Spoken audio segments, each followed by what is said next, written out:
बिहारी लाल की जय हो।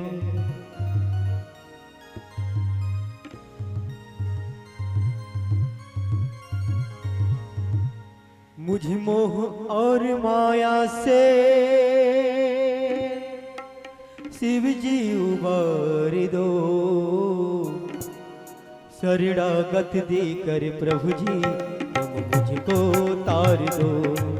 शरणागत देकर प्रभु जी तुम मुझको तार दो। मुझ मोह और माया से, मुझे मोह और माया से शिव जी उबार दो। शरणागत देकर प्रभु जी तुम मुझको तार दो। शरणागत देकर प्रभु जी तुम मुझको तार दो। जय उमानाथ जय विश्वेश्वर जय नागेश्वर जय जय।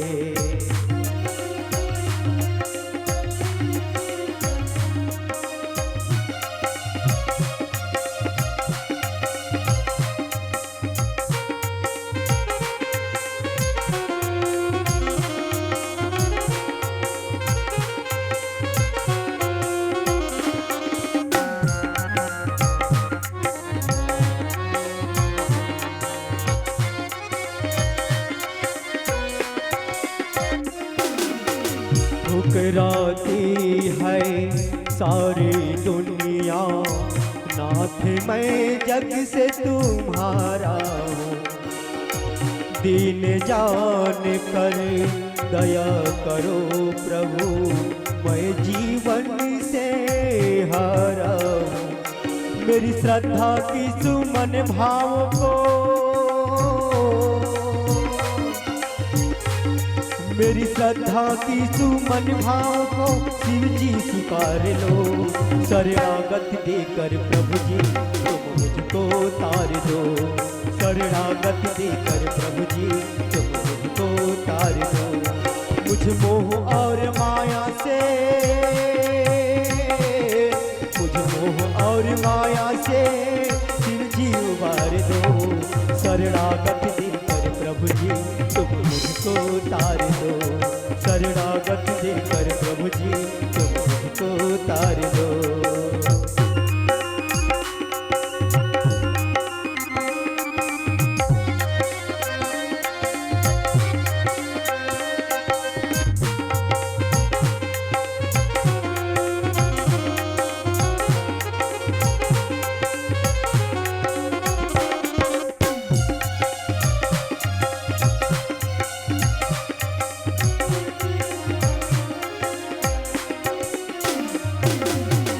शिव तुम ही शक्ति के स्वामी, तन में मेरी शक्ति दो। तन मेरा चरणों में तेरे, मन में मेरी भक्ति दो। जिन्हें जीने की आधार हो तुम्हें हो, जीने की आधार हो तुम्हें आधार मुझको दो। शरणागत देकर प्रभु जी तुम मुझको तार दो। शरणागत देकर प्रभु जी तुम मुझको तार दो। मुझ मोह और माया से, मुझ मोह और माया से शिव जी उबार दो। शरणागत देकर प्रभु जी तुम मुझको तार दो। शरणागत देकर प्रभु जी तुम मुझको तार दो। शरणागत देकर प्रभु जी तुम मुझको तार दो। शरणागत देकर प्रभु जी तुम मुझको तार दो। शरणागत देकर प्रभु जी तुम मुझको तार दो। बहिर्सच्छ कर्मस्वासक्तमानसं, नारदोऽध्यात्मतत्त्वज्ञ कृपालुः प्रत्यबोधयत। राजा प्राचीन वर्णी का मन कर्म कांड में रम गया। अनेक यज्ञ किए जा रहे हैं, अनगिनत पशुओं की बलि देते जा रहे हैं। एक बार उनके यज्ञ मंडप पे देवर्षि नारद जी का प्रवेश हुआ और नारद जी ने जो ही यज्ञ देखा तो नारद जी के आंखों में आंसू आ गए।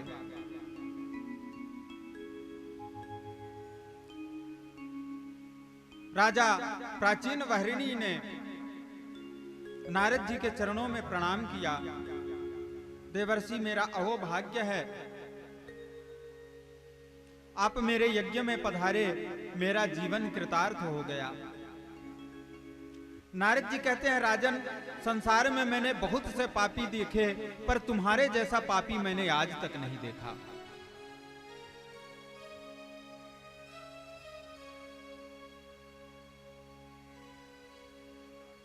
राजा बोले, प्रभु आप यह क्या कर रहे हैं? मैंने इतने यज्ञ किए कि पूरी पृथ्वी को कुशाओं से पाट दिया। यज्ञ की द्वारा अपनी संपूर्ण संपत्ति को समाज की सेवा में लगा दिया, और आप मुझे पापी कह रहे हैं? नारद जी बोले, राजन, क्या तुम्हें शांति मिली? राजा ने कहा, नहीं। नारद जी बोले, तुम देखना चाहते हो कि तुमने क्या पाप किया है? तो यदि देखना चाहते हो तो आकाश की ओर नजरें उठा करके देखो। राजा ने जो ही आकाश की ओर आंख उठा करके देखा तो क्या देखते हैं कि बड़े बड़े बकरे, घोड़े, भैंसे आदि पशु और एक टकटकी लगा करके राजा की ओर देख रहे हैं और मारे क्रोध में भरे हुए लाल पड़े हैं। ये तो तम संप्रतीक्षन्ते स्मरन्तौ वैशसं तव संपतिर्भयकोटैश्चिन्तन्तु स्थितमन्यवः। हे राजन, जिन पशुओं का तुमने वध किया है, यह तुमसे बदला लेने के लिए स्वर्ग में खड़े हैं। जब तुम मर करके परलोक में जाओगे तब एक एक जीव तुमसे अपने मृत्यु का बदला लेंगे। राजा ने कहा, प्रभु मैंने तो वही किया जो वेदों में लिखा हुआ है।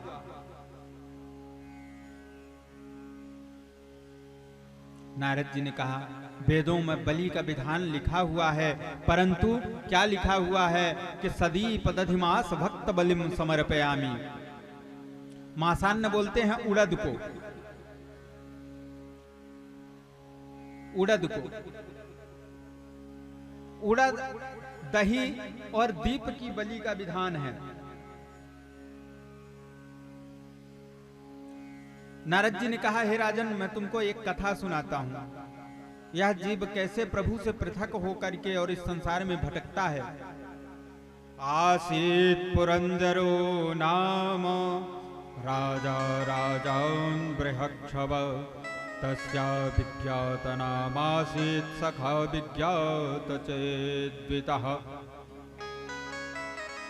हे राजन, पूर्व काल में एक पुरंजन नाम का बड़ा यशस्वी राजा रहा करता था। उसका अभिज्ञात नाम का एक मित्र था। एक दिन उसने हिमालय के दक्षिण भारत के खंड में 9 द्वारों का नगर देखा। सब तरफ के परकोटों, बगीचों, अटारियों, खाइयों, झरोखों और राजद्वारों से सुशोभित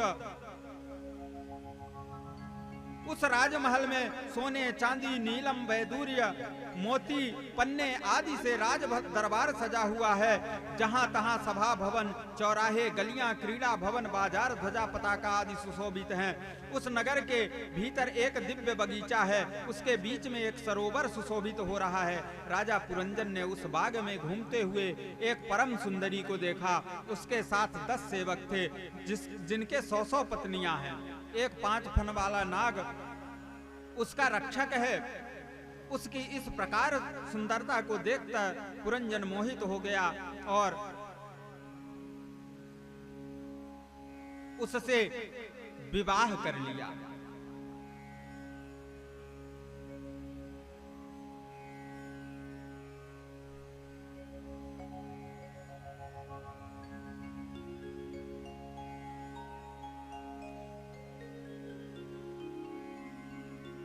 एकदा सैकदा महेश्वासो रथं पंचास्वमाशुगं देशं द्विचक्रे वाक्षत्रिवेशुं पंचबंधुरम। एक बार राजा पुरंजन अपने 5 घोड़ों वाले रथ पर सवार होकर के शिकार के लिए गया। अपने तीखे बाणों से वन्य पशुओं का वध किया। राजा पुरंजन थक कर आ गया, विश्राम किया। तभी उसे अपने पिया की याद आई। काम से व्यथित होकर अपनी भार्या को खोजने लगा, किंतु भार्या उसे नहीं दिखी। तब सेवकाओं से पूछा, हमारे चित्त को आनंद देने वाली वह सुंदरी कहाँ गई? स्त्रियों ने कहा, पता नहीं। क्यों? वह बिना बिछौने के जमीन पर पड़ी हुई हैं। राजा ने जो ही पुरंजनी को इस तरह से व्याकुल देखा तो कहने लगा, मेरे अपराध को क्षमा करो। मैं व्यसनवश तुमसे बिना पूछे शिकार करने गया था, फिर भी मुझे अपना समझकर प्रसन्न हो जाओ। इत्थं पुरंजनम सम्यक सभानी अभिभ्रमई पुरंजनी महाराज रे में रमयती पतिम। सुखदेव जी कहते हैं कि नखरे करते हुए वह पुरंजनी राजा को अपने बस में करके विहार करने लगी।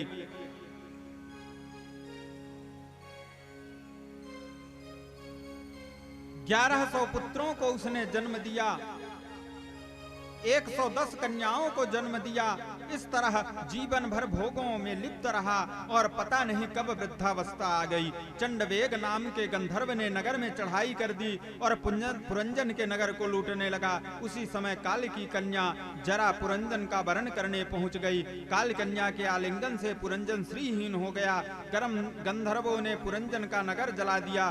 पुरंजन के रक्षक सर्प भी पुरी को छोड़कर चला गया और मृत्यु के समय उसी स्त्री का चिंतन करते हुए पुरंजन ने मृत्यु को प्राप्त किया। इसलिए विदर्भ राज के घर में कन्या बनकर जन्म लिया।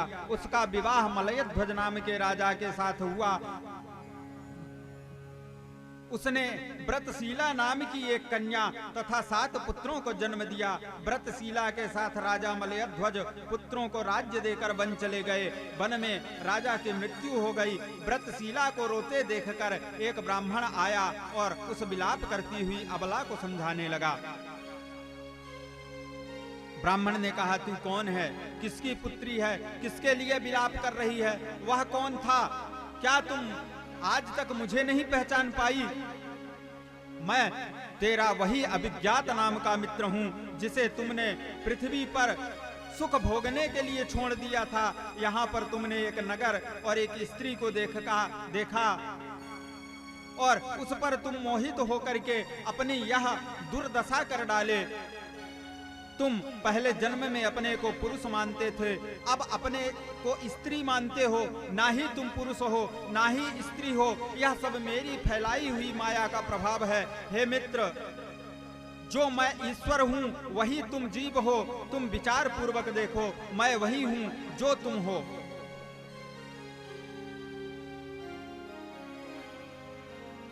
और इस प्रकार से जीव को समझा करके उस परमेश्वर ने और उस जीव को फिर अपना सानिध्य प्रदान किया। नारद जी कहते हैं कि हे प्राचीन, मैंने तुम्हें परोक्ष रूप से उस आत्मज्ञान का दर्शन कराया है, क्योंकि परमात्मा का परोक्ष वर्णन अत्यधिक प्रिय है।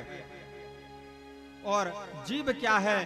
तो ईश्वर अंश जीवया विनाशी, ईश्वर अंश जीवा विनाशी, ईश्वर अंश जीवया विनाशी, ईश्वर अंश जीवया विनाशी। चैतन्य अमल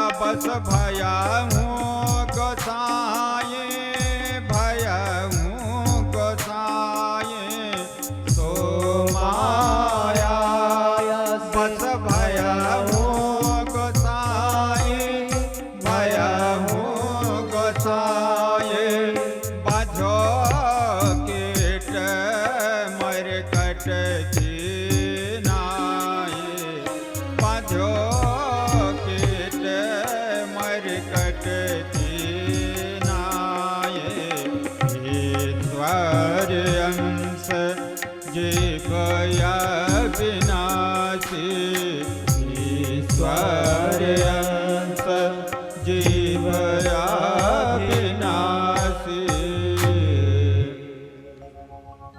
नारद जी कहते हैं, हे राजन, प्रत्येक परिस्थिति में उस परम पिता परमात्मा का चिंतन करो। परमात्मा ने जो शरीर दिया है वह विषय वासना को भोगने के लिए नहीं है, बल्कि भगवान का स्मरण करने के लिए है। नारद जी का ऐसा सुंदर उपदेश सुन करके राजा प्राचीन बरही को ज्ञान प्राप्त हुआ और वह भगवान का भजन करने लगे। इस प्रकार से चतुर्थ स्कंद के कथा का विश्राम होता है। अब आगे हम लोग पंचम स्कंद में प्रवेश करते हैं। महाराज परीक्षित ने पूछा, हे मुने, आप प्रियव्रत का वर्णन कर रहे थे। मुझे इस बात का संशय है कि महाराज प्रियव्रत ने गृहस्थ आश्रम में रहकर किस प्रकार से सिद्धि प्राप्त की और कृष्ण चरण में उनकी अविचल भक्ति कैसे हुई। श्री सुखदेव जी कहते हैं, हे राजन, राजकुमार प्रियव्रत बड़े ही भगवत भक्त थे। नारद जी से परमार्थ तत्व का उपदेश प्राप्त किया और ब्रह्माभ्यास में जीवन बिताना चाहते थे।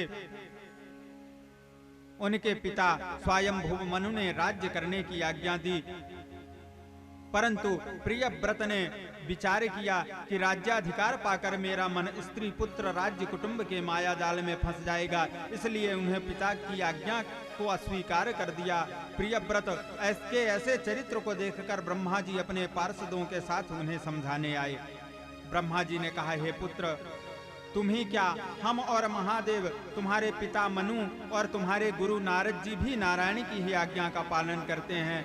जो बुद्धिमान पुरुष इंद्रियों को जीत कर अपनी आत्मा में रमण करता है, उसका गृहस्थाश्रम कुछ नहीं बिगाड़ सकता। इसलिए पहले परमात्मा द्वारा दिए हुए भोगों को भोगो और फिर निःशंक होकर भगवान के आत्म स्वरूप में स्थित हो जाना। श्री सुखदेव जी कहते हैं कि पिता की ब्रह्मा जी की ऐसी आज्ञा को शिरोधार्य करते हुए प्रियव्रत ने शासन करने का निश्चय किया। विश्वकर्मा की पुत्री बहिर्मसी से विवाह किया, जिसके द्वारा उन्होंने 10 पुत्र और 1 पुत्री को जन्म दिया। प्रियव्रत के पुत्रों के नाम अग्नेध, इहमजिह्व, यज्ञबाहु, महावीर, हिरण्यरेता, धृतपृष्ठ, सबन मेधातिथि, बीतिहोत्र और कवि है, और पुत्री का नाम ऊर्जस्वती है। और दूसरी पत्नी से उत्तम, तामस और रेवत नाम के 3 पुत्र हुए। राजा प्रियव्रत 11 अर्बुद वर्षों तक पृथ्वी पर शासन किया। उनके धनुष की टंकार से धर्म विरोधी छुप जाया करते थे। एक बार प्रियव्रत ने देखा कि भगवान सूर्य सुमेरु की परिक्रमा करते हुए पृथ्वी को आलोकित करते हैं। उसमें से पृथ्वी का आधा भाग प्रकाश में रहता है और आधे में अंधकार छाया रहता है। प्रियव्रत ने संकल्प ले लिया कि मैं रात को भी दिन बना दूंगा। उन्होंने दूसरे सूर्य के समान ही वेगवान एक ज्योतिर्मय रथ का निर्माण किया और उस पर सवार होकर दूसरे सूर्य की भांति उनके पीछे पीछे चलना प्रारंभ किया। पृथ्वी की 7 प्रदक्षिणा कर डाली। उस समय पर उनके पहियों से जो भी लीक बनी वही 7 समुद्र हुए। उनसे पृथ्वी में जम्बू, प्लक्ष, सालमल, कुशकोणस, शाक और सालमल नाम के 7 द्वीप उत्पन्न हो गए और 7 पुत्रों को एक एक द्वीप का राजा बना दिया। नारद जी के उपदेशों के बाद वह भी प्रभु के माया के प्रपंच में फंस गए।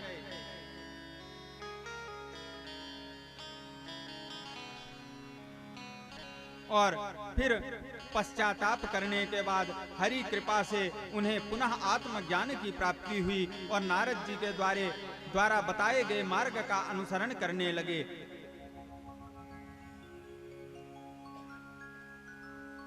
श्री सुखदेव जी कहते हैं, प्रियव्रत के पुत्र आग्नेध के पुत्र हुए नाभि के कोई संतान नहीं हुई और अपनी धर्म पत्नी मेरु देवी के सहित पुत्र की कामना से यज्ञ नारायण का यजन किए। इससे प्रसन्न होकर स्वयं भगवान यज्ञ नारायण शंख चक्र गदा पद्म एवं वनमालाओं से सुशोभित होकर यज्ञशाला में प्रकट हुए। सभी यजमान ऋत्विज सदस्य गण मिलकर भगवान नारायण की स्तुति किए। हे प्रभु, हे परमात्मा, हे करुणा निधान, आपका पूजन कर सकने में समर्थ कोई नहीं है। आप अपने भक्तों के हितार्थ अनेक रूप धारण करते हैं। हे प्रभु, आप अपने भक्तों को सर्वस्व प्रदान कर देते हैं। यदि आप हमारे इस यज्ञ से प्रसन्न हैं तो हमें यह वरदान दें कि राजर्षि नाभि को आपके समान तेजस्वी पुत्र की प्राप्ति हो। अब भगवान ने कहा, मैं अपने जैसा कहां ढूंढने जाऊं? आप सरिस कहाँ खो जाऊं जाए, आप सरिस कहाँ खो जाऊं जाए, नृपताप तनय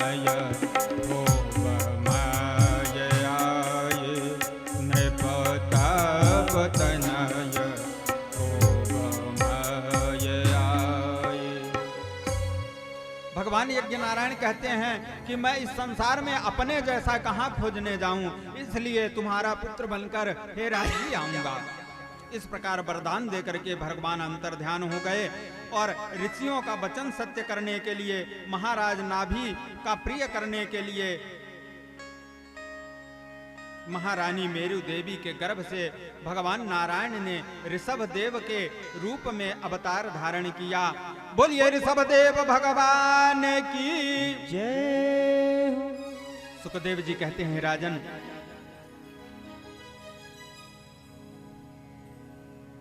ऋषभ देव के अंग जन्म से ही भगवान विष्णु के सरिस और उनके चिन्हों से युक्त थे। समता, शांति, वैराग्य और ऐश्वर्य आदि विभूतियों के कारण उनका प्रभाव दिनों दिन बढ़ रहा है। राज्य के मंत्री वर्ग, देवताओं, ब्राह्मणों की उत्कृष्ट अभिलाषा थी कि ये पृथ्वी का शासन करें। उनपर एक बार देवराज इंद्र ईर्ष्यावश उनके राज्य में वर्षा नहीं किए। तब योगेश्वर भगवान ऋषभ देव ने अपनी योग माया के प्रभाव से खूब जल वृष्टि की। महाराज नाभि अपने पुत्र का राज्य तिलक करके अपनी पत्नी के साथ वन में चले गए और भगवान श्री हरि की आराधना करते हुए उन्हीं के स्वरूप में विलीन हो गए। कुछ दिनों के पश्चात ऋषभ देव ने गुरु आश्रम में रहकर शिक्षा ग्रहण की। तत्पश्चात इंद्र की कन्या जयंती से विवाह किया और उनके गर्भ से 100 पुत्र उत्पन्न किए। उनमें से सबसे बड़े पुत्र भरत, जो सबसे अधिक गुणवान थे, उन्हीं के नाम से इस भारत का नाम भारत हुआ है, महाराज भरत के। नायं देहो देह भाजो निर्लोके कष्टान् कामानते दिङ्भुजां ये तपो दिव्यपुत्रकायेन सत्वं शोध्येद्यस्मात् ब्रह्म सौख्यं त्वनन्तम्। ऋषभ देव ने अपने पुत्रों से कहा, मानव जीवन दुखमय विषय भोग करने के लिए नहीं मिला हुआ है। यह भोग तो अन्य जीव, पशु आदि भी पा सकते हैं। शास्त्रों ने संत सेवा, मोक्ष का और स्त्री संग को नरक का द्वार बताया है। जब मनुष्य प्रमादवश कुकर्म करता है, इंद्रियों के वशीभूत होकर उनकी तृप्ति का प्रयत्न करता है, तब उसे परमात्मा के चरणों की प्रीति नहीं होती। जब तक स्वार्थ में पागल जीव विवेक दृष्टि का आश्रय लेकर और विषय प्रधान भोगों में आसक्त रहते हुए नाना प्रकार के कष्ट उठाता है।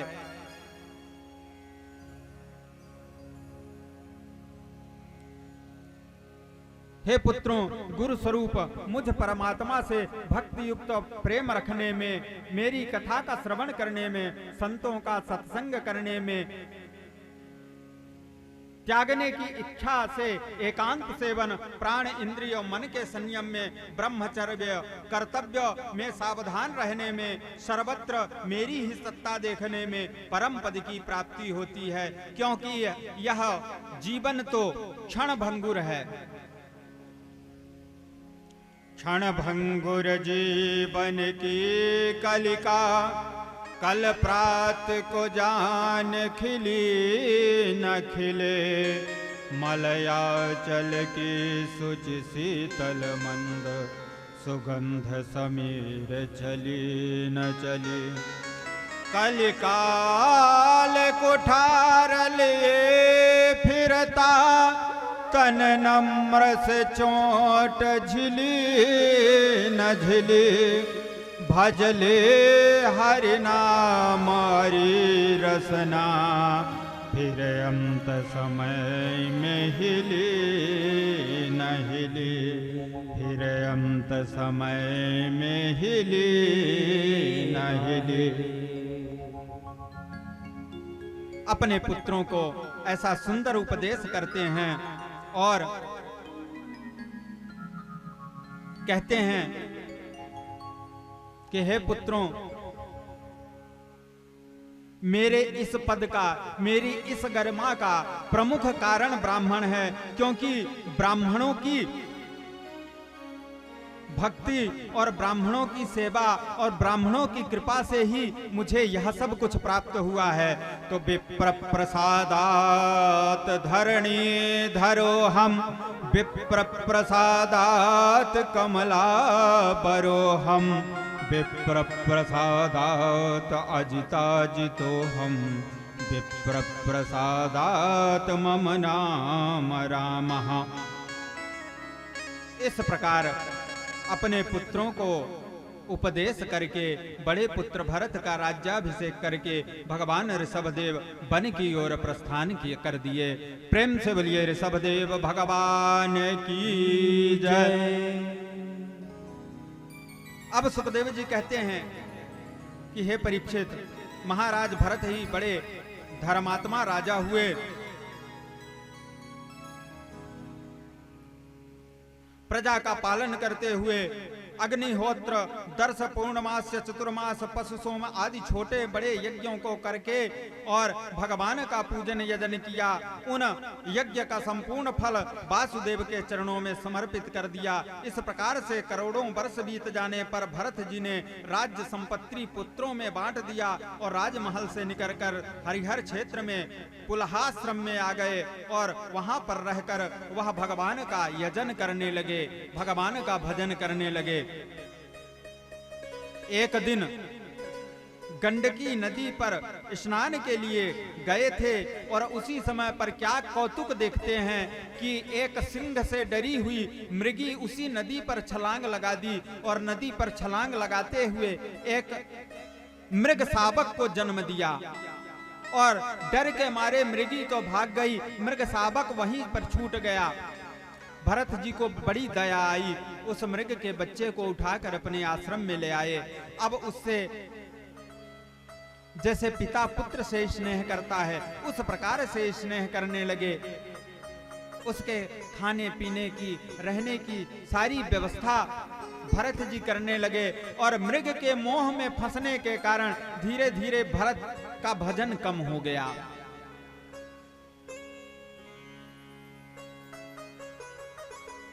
भगवान का माला लेकर बैठते हैं और ध्यान में आ जाता है कहीं हमारे मृग के बच्चे को कोई शेर ना उठा कर ले जाए। पुनः माला छोड़ करके भागते हैं और मृग को देख करके प्रसन्न हो जाते हैं।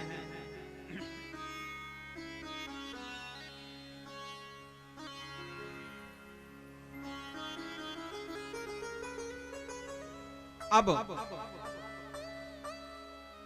एक दिन भरत जी के मृत्यु का समय नजदीक आ गया। मृगों का झुंड उसी वन में आया और मृग के झुंड को देखकर वह मृग शावक उस झुंड में शामिल होकर के चला गया और उसका याद करते हुए भरत जी ने अपने प्राणों का त्याग कर दिया। परंतु मृग का ध्यान करते हुए और प्राणों का जो त्याग किए, इसलिए उन्हें दूसरे जन्म में मृग की योनि मिली, परंतु पूर्व जन्म का स्मरण उन्हें रहा, इसलिए उस मृग योनि में भी भगवान का भजन करने लगे और अंत में उस शरीर का भी त्याग कर दिए। और अब तीसरे जन्म में वही भरत जी एक आंगिरस गोत्र के ब्राह्मण की पत्नी के गर्भ से उत्पन्न हुए।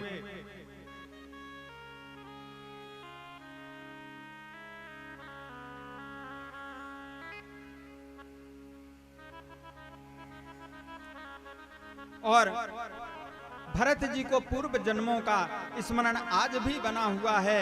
मोह माया से विमुक्त हैं और मन में विचार करते हैं कि कहीं इस परिवार के झमेले में रहकर पुनः मुझे मोह ना घेर ले, इसलिए परिवार जनों से भी दूर रहने लगे और भगवान का स्मरण करने लगे।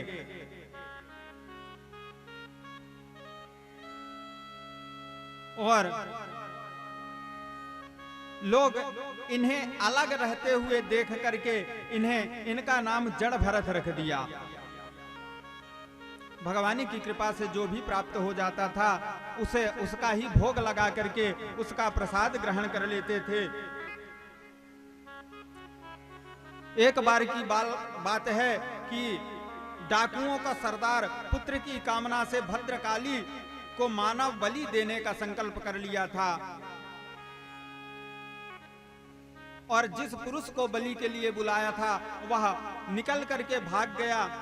दूतों को भेजा कि किसी बलिष्ठ पुरुष की तलाश करो, और दूत लोग भरत जी को पकड़ करके चंडिका के मंदिर में लाए।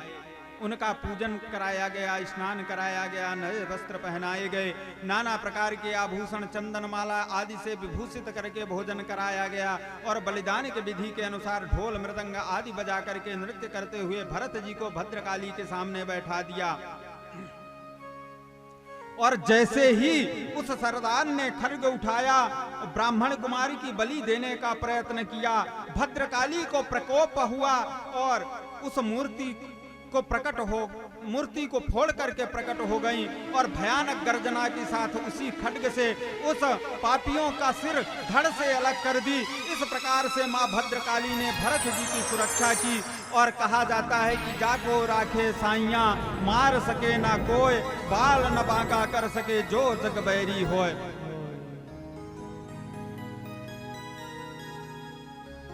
वहां से भरत जी चल दिए और भगवान के भजन में निमग्न होकर यत्र तत्र भ्रमण कर रहे हैं। एक बार सिंधु देश के राजा रहुगण पालकी पर सवार होकर के सत्संग करने को जा रहे थे। एक पालकी के जो कहार थे, एक कहार को बुखार आ गया अचानक। राजा रहुगण बोले, किसी आदमी को देखो जो हमारी पालकी लेकर जा सके।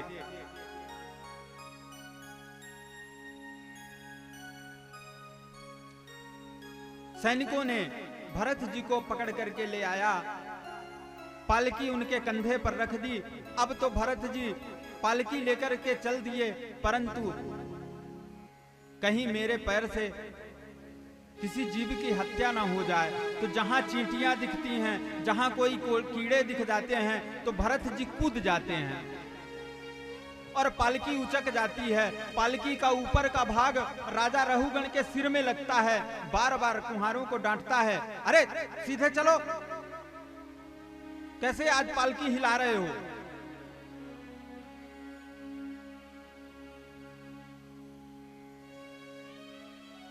पालकीधारियों ने कहा, महाराज ये जो नया पालकीधारी है ना, वही कूद रहा है, इसी के कारण आपकी पालकी उठ जा रही है। तब राजा रहुगण ने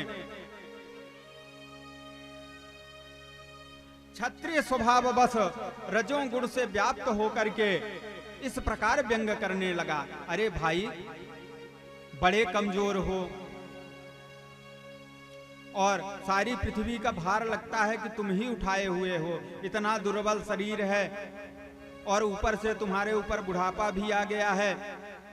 इतना सुनने के बाद भी भरत जी चुपचाप चलते रहे, पर पालकी अभी भी सीधी नहीं चल रही है।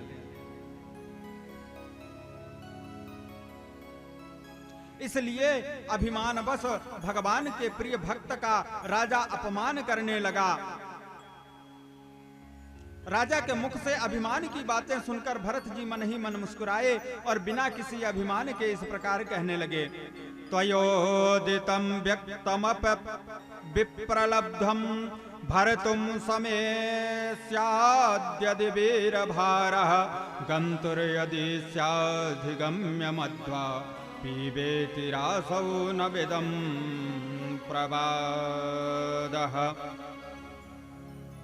हे राजन, तुमने जो कहा था वह उलाहना नहीं,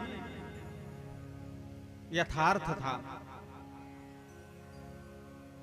भार तो धोने वाले के लिए होता है, मोटापा शरीर के लिए होता है, आत्मा के लिए ना ही कोई भार है, ना कोई शरीर का भार है। और महाराज रही भार की बात, तो सारा भार पृथ्वी धारण करती है, पृथ्वी का भार शेषनाग धारण करते हैं। और जब सारी पृथ्वी का भार शेषनाग धारण करते हैं तो आपकी पालकी का भार मुझे कैसे होगा? यह तो मनुष्य का देहाभिमान है। और जो तुमने जीने मरने की बात कही है, तो शरीर का ही जन्म होता है, शरीर ही मरता है, आत्मा तो अमर है। आत्मा को कौन कैसे मार सकता है? और यदि दंड की बात कर रहे हो राजन, तो स्वामी और सेवक के बीच में दंड कैसा? परमार्थ की दृष्टि से अगर देखा जाए तो स्वामी कौन है और सेवक कौन है? और अगर तुम्हें स्वामित्व का अभिमान है तो बताओ कि मैं तुम्हारी क्या सेवा कर सकता हूं। हे राजन, मैं तो जड़ की तरह पृथ्वी पर स्थित रहता हूं, मुझे क्या दंड दोगे? मुझे ज्ञान देना तो पिसे हुए को पीसने के समान व्यर्थ हो जाएगा। अगर आटे को पिसाने के लिए आप चक्की में ले जाएं तो चक्की वाला क्या बोलेगा कि भैया इसको क्या पीसें अब, तो ये तो स्वयं पिसा हुआ है। तो महाराज भरत कहते हैं कि राजन, मैं तो स्वयं पिसा हुआ हूं, मुझे क्या पीसोगे?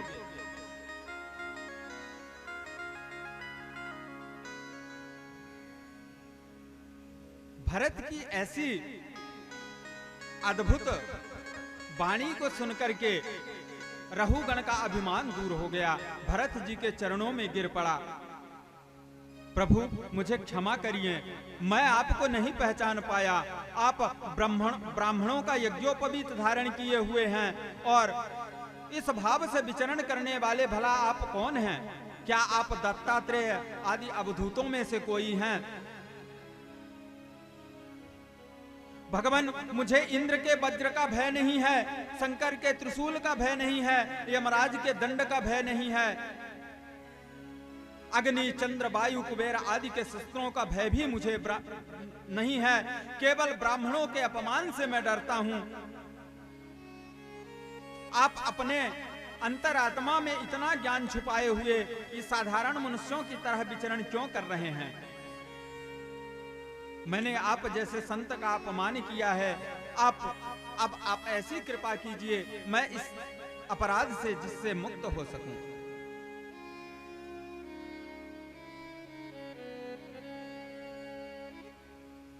तब भरत जी कहते हैं, अयम जनो नाम चलन पृथिव्याम यह पार्थिवः पार्थिव कस्य हेतो तस्यापि चांग्रोरधिगुल्फजन्या जानूरोमध्योरशिरोधरांसा।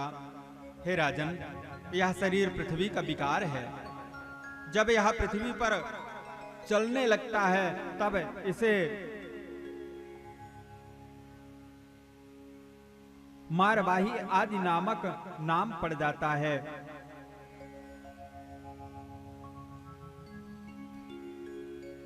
क्रमशः टखने, पिंडली, घुटने, जांघ, कमर, वक्षस्थल, गर्दन, कंधे आदि इसके अंग हैं। कंधों के ऊपर एक लकड़ी की पालकी रखी है, उस पर सवार राजा भी पार्थिव है, राज्याभिमान से अंधा है।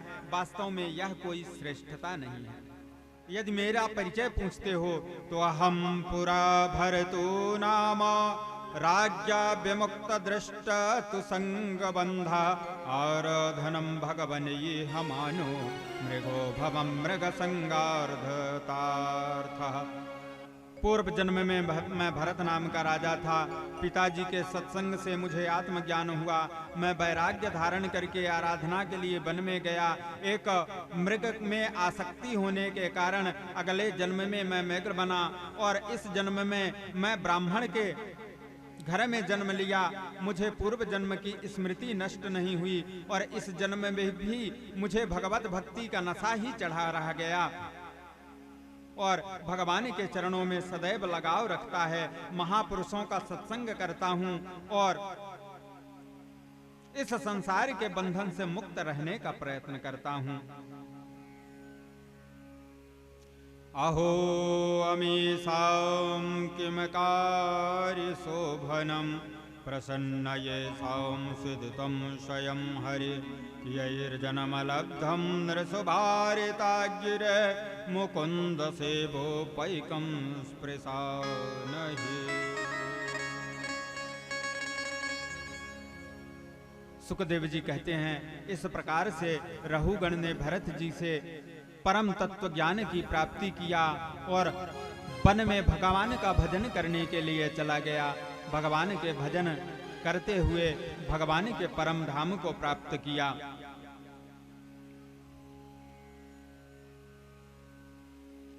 श्री सुखदेव जी कहते हैं, राजन, कर्म करने वाले पुरुष 3 प्रकार के होते हैं, सात्विक, राजसी और तामसी, और इन तीनों की श्रद्धा में भी भेद होता है।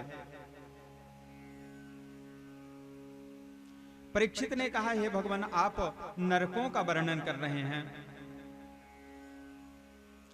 वह नरक हैं कहां पर? पृथ्वी में हैं या इस त्रैलोक्य में कहीं और स्थित हैं? तब आचार्य सुखदेव जी कहते हैं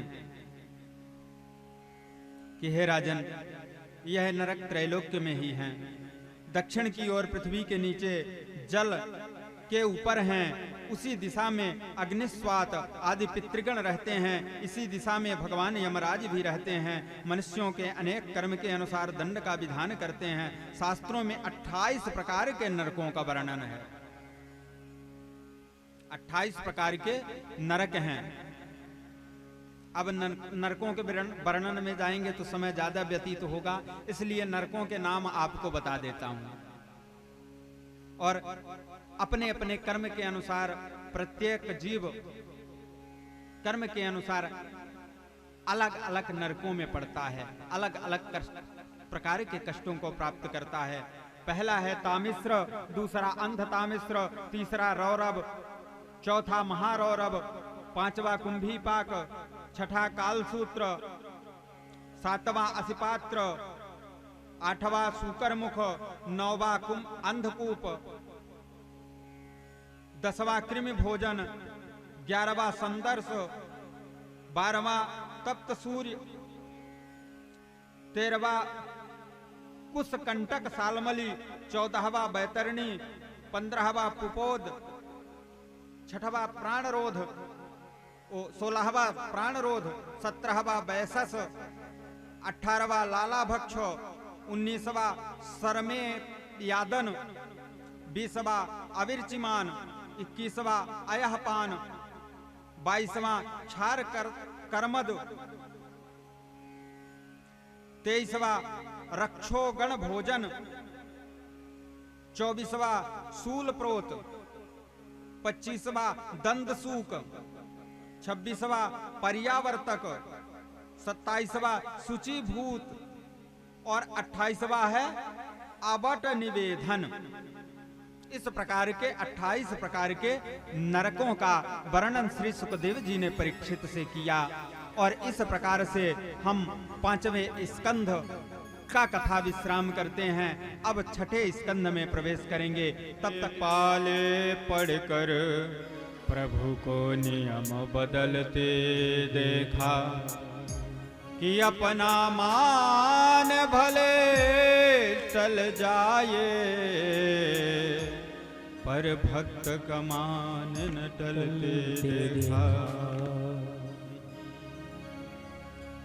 न जाने कौन से गुण पर दया निधि रीझ जाते हैं न जाने कौन से गुण पर दया निधि रीझे जाते हैं।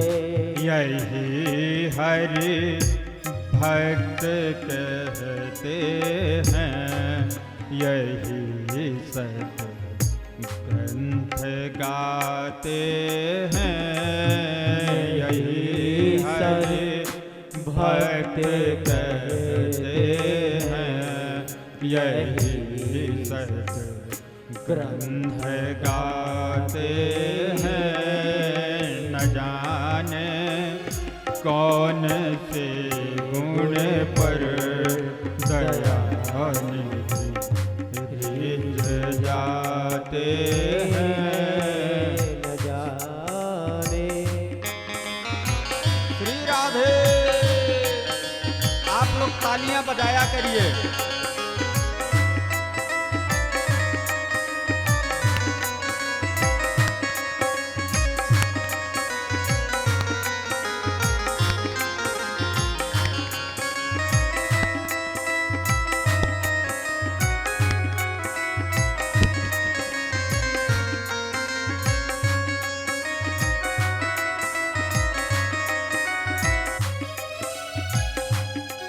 नहीं स्वीकार करते हैं निमंत्रण नृप दुर्योधन का, नहीं स्वीकार करते हैं निमंत्रण नृप दुर्योधन का।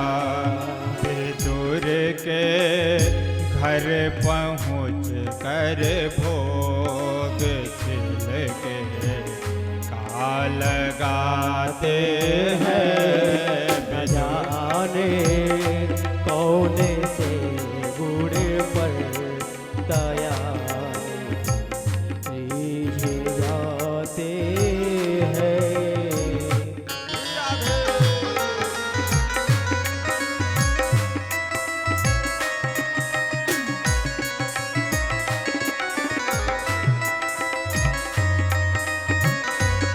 भगवान ऐसे हैं कि अपने दुख को दुख नहीं मानते, बल्कि भक्तों की कष्ट की रक्षा के लिए और उनके समक्ष आकर प्रकट हो जाते हैं। क्या करते हैं? न आए मधुपुरी से गोपियों की दुख व्यथा सुनकर, न आए न आए मधुपुरी से द्रौपदी की दुख व्यथा सुनकर, द्रौपदी के बुलाने पर, द्रौपदी के बुलाने पर द्वारिका छोड़ आते हैं। न जाने कौन से गुण पर दया निधि रीझे जाते हैं। न जाने।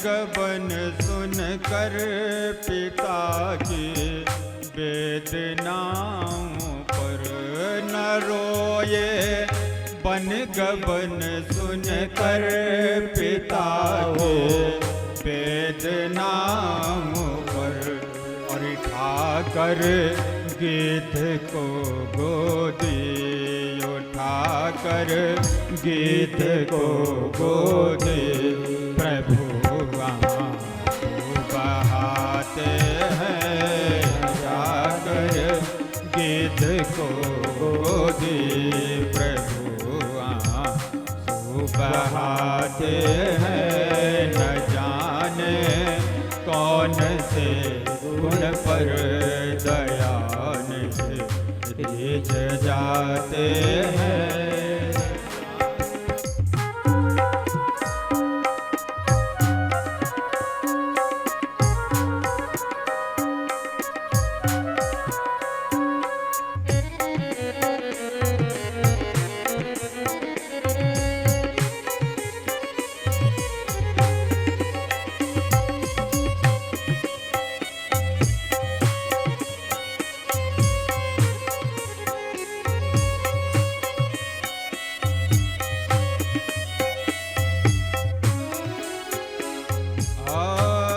कठिनता से चरण धोकर मिले जो बिंदु विधि हर को, कठिनता से चरण धोकर मिले जो बिंदु विधि हर को, वो चरणों तक स्वयं जाकर, वो चरणों तक स्वयं जाकर को लुटाते हैं। न जाने कौन से गुण पर दया रीझ जाते हैं। न जाने कौन से गुण पर दया रीझ जाते हैं। न जाने कौन से गुण पर दया रीझ जाते हैं। न जाने कौन से गुण पर दया रीझ जाते हैं। बोलिए।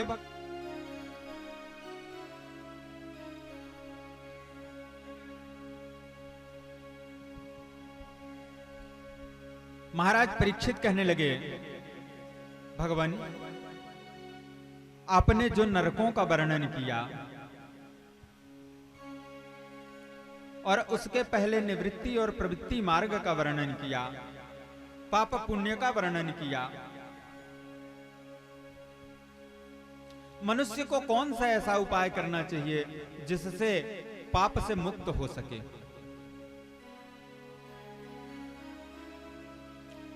सुखदेव जी कहते हैं, हे राजन,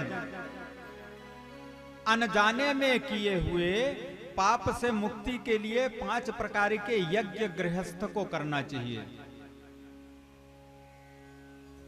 क्या करना चाहिए? गौर से सुन लीजिए आप लोग। प्रत्येक गृहस्थ को 5 प्रकार का यज्ञ रोज करना चाहिए अपने घर में। पहला, गौ का ग्रास निकालना। दूसरा, अग्नि को आहुति देना। तीसरा, चींटियों को शक्कर देना। पक्षियों को अनाज डालना और अतिथि का सत्कार करना, उसको भोजन कराना, उसे प्रसन्न करना। यह 5 प्रकार के यज्ञ प्रत्येक सदगृहस्थ को करना चाहिए।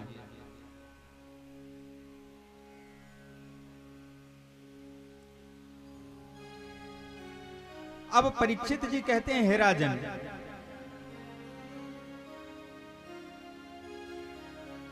महाराज, यदि किसी मनुष्य से कर्म के द्वारा पाप हो गया हो तो उस पाप से वह मुक्त कैसे हो सकता है? तब सुखदेव जी कहते हैं, कर्मणा कर्म निरारोणः यात्यन्तिकयिष्यते अविद्वदधिकारत्व प्रायश्चित्यं विमर्शनम्। कर्म के द्वारा कर्म का विनाश नहीं किया जा सकता, इसलिए ऐसे पापों से मुक्ति का उपाय केवल एकमात्र है, वह है प्रायश्चित।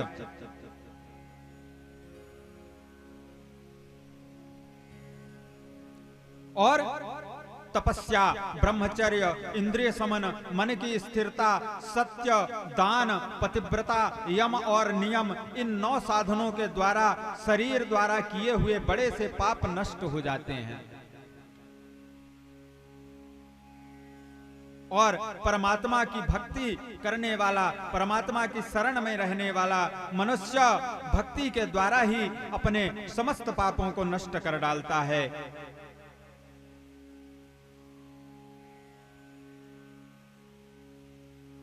और भगवान से विमुख रहने वाला मनुष्य बार बार प्रायश्चित करने पर भी पवित्र नहीं हो सकता है। और जिन्होंने अपने मन को भगवान श्री कृष्ण के चरणार बिंदों पर अर्पण कर दिया है, यम पाशुदायी दूत उनके पास में नहीं आते हैं। और इसी विषय में एक पुरातन कथा मैं कहता हूं, जिसमें यमदूत और नारायण के दूतों का संवाद है। तो कान्यकुब्जे द्विजः कश्चिद्वासी पतिरजामिलः नाम्ना नष्ट सदाचारो दास्य संसर्ग दूषिता। कान्यकुब्ज नामक नगर में एक दासीपति ब्राह्मण रहता है, उसका नाम अजामिल है। यद्यपि वह कर्म कांड में लीन रहने वाला ब्राह्मण है, परंतु एक दिन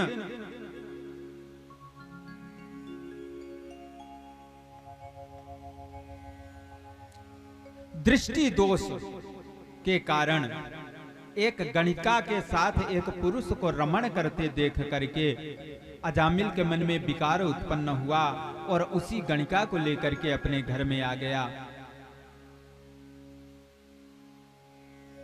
उसके साथ आनंद पूर्वक रहने लगा।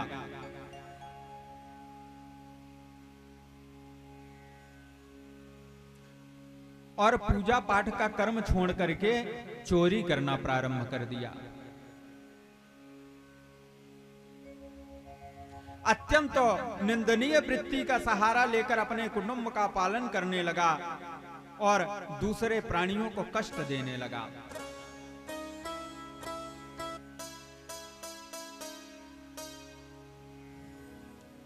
अजामिल के 9 पुत्र भी हो गए और 10वां गर्भ दासी के पेट में था। एक दिन अयोध्या के संतों की मंडली श्री धाम वृंदावन जा रही थी और उसी मार्ग से सब संत संकीर्तन करते हुए पैदल ही जा रहे थे। अजामिल का गांव पड़ा। संत बड़े सरल चित होते हैं। गांव के एक व्यक्ति से संतों ने पूछा, किसी ब्राह्मण भक्त का घर हो तो बताएं, हमरा यहाँ रात्रि विश्राम करना चाहते हैं। और उस ग्रामीण ने उपहास करते हुए संतों से कह दिया कि इस गांव में अजामिल के जैसा कोई दूसरा भक्त ब्राह्मण नहीं है महाराज, आप उन्हीं के घर में चले जाओ। संतों ने उसके बात पर विश्वास करके और अजामिल के घर पहुंच गए। अजामिल घर में नहीं था, अजामिल की पत्नी घर में थी। संत बोले, बेटी भक्त अजामिल कहाँ है? उन्हें बोलो हम सब संत यहाँ पर रात्रि विश्राम करेंगे, भगवान का भोग बनेगा, भंडारा प्रसाद होगा, सत्संग होगा। गणिका के नेत्रों में आंसू हो आ गए। बोले, महाराज यह मेरा दुर्भाग्य है कि मैं अपने हाथों से आपको पानी नहीं पिला सकती, क्योंकि मेरे हाथ दूषित हैं, मेरा शरीर दूषित है, मेरा कर्म दूषित है, इसलिए मैं आपको दूषित नहीं करना चाहती हूं। हाँ, आपके भोजन के लिए अन्न की व्यवस्था मैं कर दूंगी। आप लोग अपने से भोजन बना करके भगवान को भोग लगाएं, आप लोग ग्रहण करें, उसका प्रसाद मुझे भी दे दीजिएगा।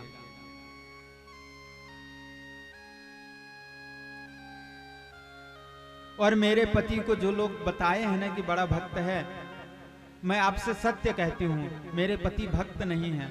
आजकल वो चोरी करते हैं, डकैती डालते हैं, लुटेरे बन गए हैं।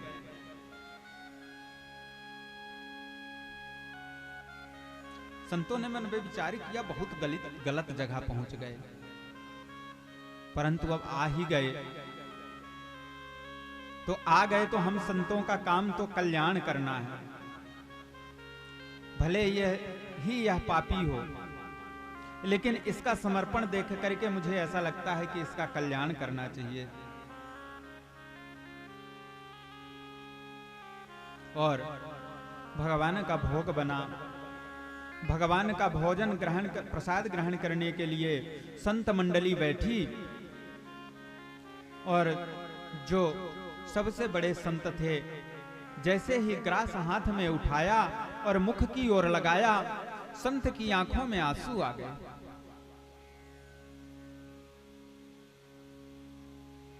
अन्य संत पूछने लगे, महाराज क्या हुआ?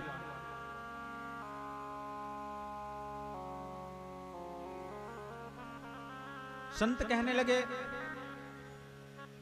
हमने अजामिल का अन्न खाया है,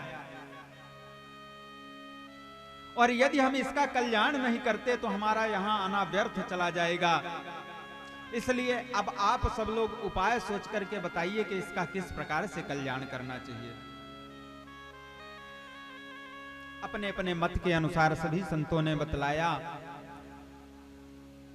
एक संत ने कहा कि महाराज, हमने तो सुना है कि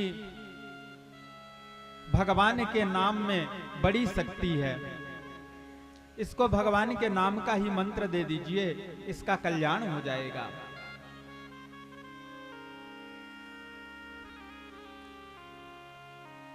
रात में अजामिल आ गया, संतों को देख करके क्रोधित हो गया। घर के अंदर जाकर के अपनी पत्नी से कहता है, देवी यह संत मंडली कहां से आ गई, इसको मालूम नहीं है कि अजामिल का घर है? देवी ने कहा चुप, पत्नी से बहुत डरता है। अजामिल, संत आए हैं, बाहर आवाज नहीं जानी चाहिए, उनका सम्मान करो, चलो जाकर के उनके चरणों में प्रणाम करो।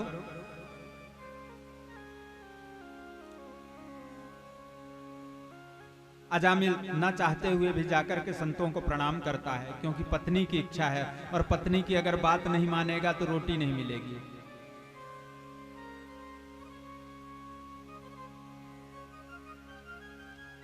दूसरे दिन जब संत जाने लगे, अजामिल को बुलाकर के कहा, बेटा हम लोग जाते हैं, और प्रत्येक गृहस्थ का धर्म यह होता है कि संत ब्राह्मण आदि आए तो उनका भोजन करा करके उनको दक्षिणा देनी चाहिए। तुम मुझे दक्षिणा दोगे? अजामिल बोला, महाराज इतनी दक्षिणा कम है कि हम आपको बिना लूटे यहां से जाने दे रहे हैं, और नहीं तो हमारा नाम पूछ लो जा करके। 4-4 कोस में अगर कहीं बच्चा रोता है तो लोग कहते हैं कि बेटा चुप हो जा, नहीं तो अजामिल आ जाएगा।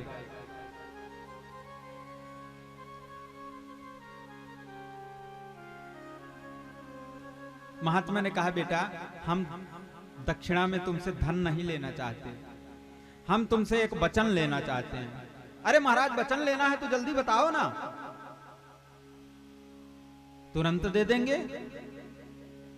संत ने कहा, बेटा तुम्हारी पत्नी गर्भवती है, इसके गर्भ से जो भी पुत्र होगा उसका तुम नाम नारायण रख देना, इतना ही दक्षिणा में हम तुमसे चाहते हैं। महाराज बस इतनी सी बात है, अवश्य ही मैं उस बच्चे का नाम नारायण रख दूंगा।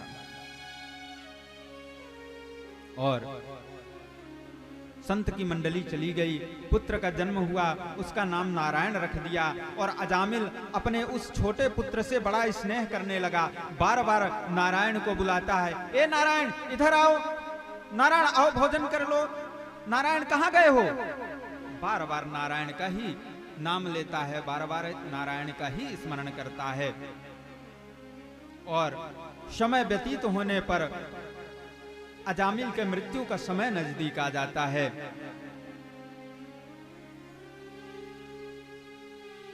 यमदूत उसे लेने के लिए पहुंच गए, उसके गले में यमपास डाल दिया, और यमदूतों के विकराल रूप को देखकर अजामिल डर गया। अदूरे क्रीडनासक्तं पुत्रं नारायण वयम् प्लावितेन स्वरोच्चैराजुहावा कुलेन्द्रियः अजामिल भयभीत होकर के कहता है, बचाओ बचाओ नारायण, मुझे बचाओ। बार बार उसी पुत्र का नाम लेकर के बुलाता है, पुत्र नारायण मुझे बचाओ, मुझे कोई मारने आया है। और बार बार जब उसने नारायण का नाम पुकारा तो भगवान नारायण के पार्षद वहां पर प्रकट हो गए।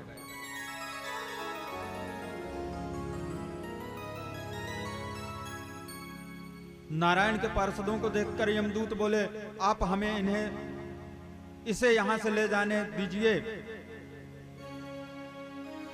यमराज ने हमें इन्हें ले जाने के लिए भेजा है। भगवान के पार्षदों ने कहा, तुम धर्मराज के पार्षद हो तो ये बताओ धर्म की परिभाषा क्या है। यमदूतों ने कहा कि वेद ने जिसका प्रतिपादन किया है उस पर चलने का नाम धर्म है, वेद ने जिसके लिए मना किया है उसको करना अधर्म है।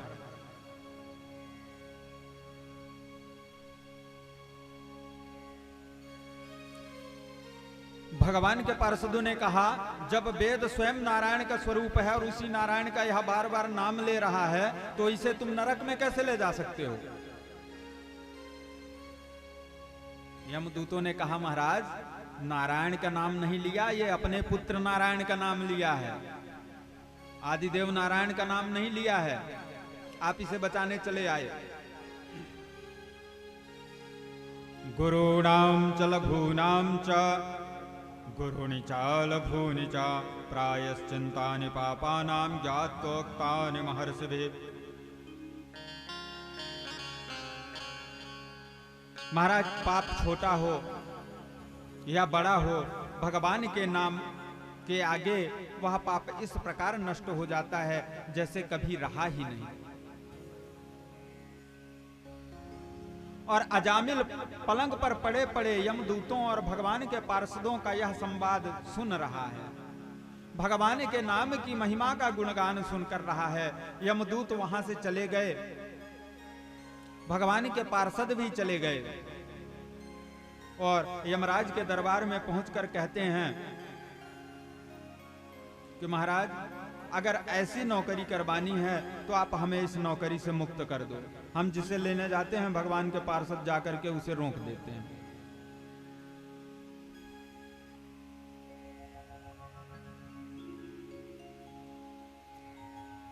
धर्मराज ने कहा, ऐसा कैसे हो सकता है।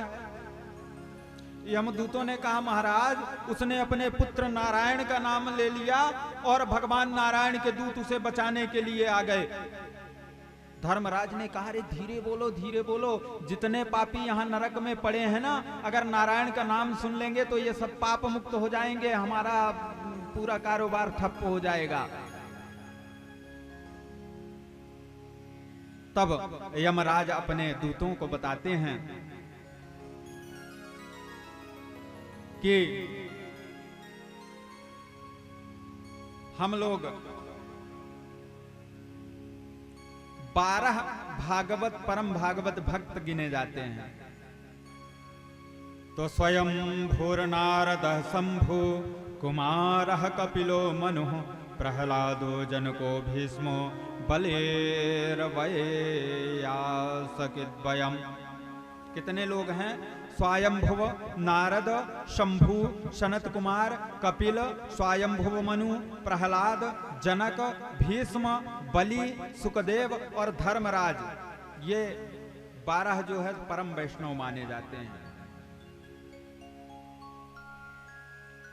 तो यमदूतों ने कहा, हे प्रभु अब हमें बताएं कि हम किसको पकड़ कर लाएंगे और किसको नहीं पकड़ करके लाएंगे।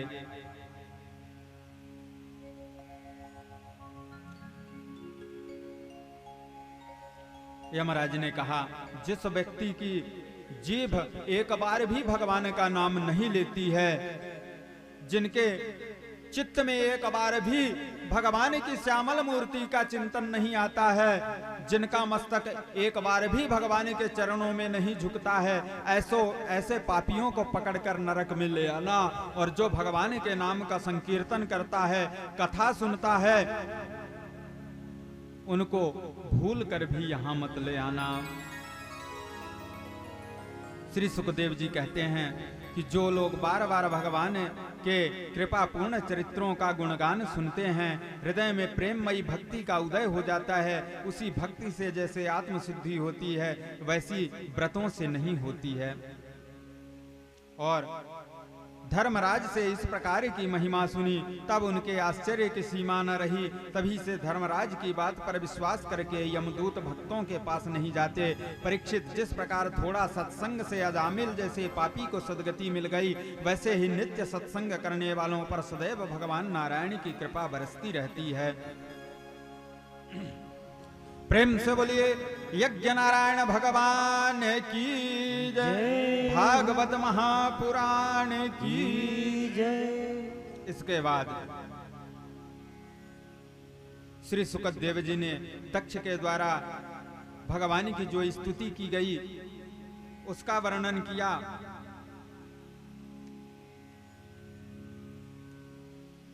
और उसके बाद परीक्षित जी प्रश्न करते हैं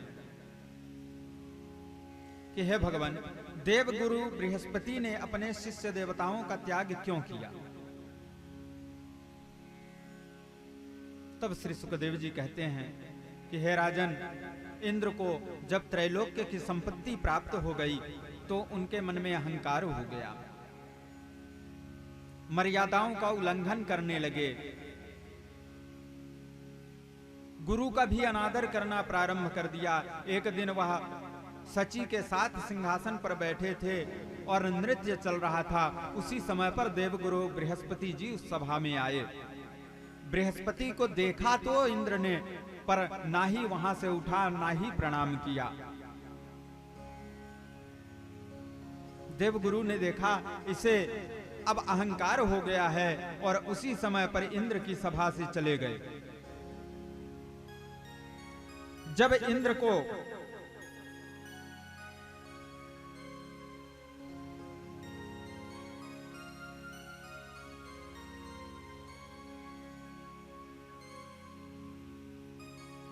यह ज्ञात हुआ कि मैंने गुरु का अपमान किया है, भरी सभा में अपनी ही निंदा करने लगे और गुरु बृहस्पति जी वहां से निकल करके अंतर्ध्यान हो गए।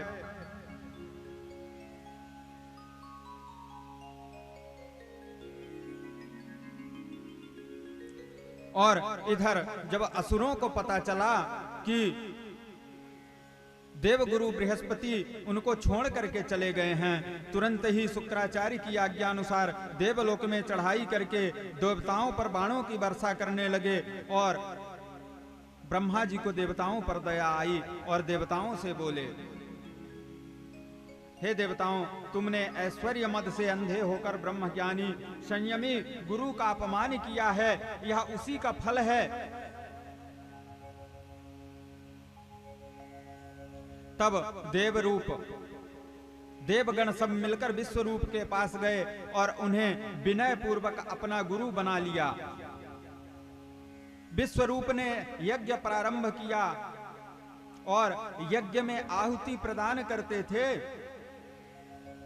तो क्या कहते थे? इदम इंद्राय इदम नमः। इदम नमम मात्रा का दोष कर देते थे, तो इदम नमम की जगह इदम नममा बोलते थे। मतलब यह इंद्र को भी मिले और हमारे मामा को भी मिले। मामा, और मामा पक्ष उनका असुर था। जब इंद्र ने यह देखा तो क्रोध में भर करके उनके तीनों सिर काट दिए। विश्व रूप का एक सिर पपीहा बना, दूसरा सिर गौरैया बना और तीसरा तीतर बना। इंद्र को ब्रह्म हत्या लग गई और उसका 4 विभाजन हुआ। पृथ्वी जल वृक्ष और स्त्रियों में बांटा गया। पृथ्वी को यह वरदान मिला कि जहां कहीं गड्ढा हो जाएगा, समय आने पर वह अपने आप ही भर जाएगा। स्त्रियों को यह वरदान मिला कि वह सर्वदा पुरुष सहवास करके और रजो धर्म का पालन करते हुए संतान की उत्पत्ति करेंगे तो उनके इस दोष का निवारण होगा।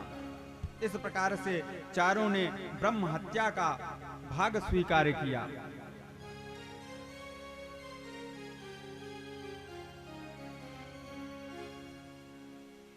और इधर विश्वरूप की जब मृत्यु हो गई, तब त्वष्टा ने इंद्र शत्रु उत्पन्न करने के लिए यज्ञ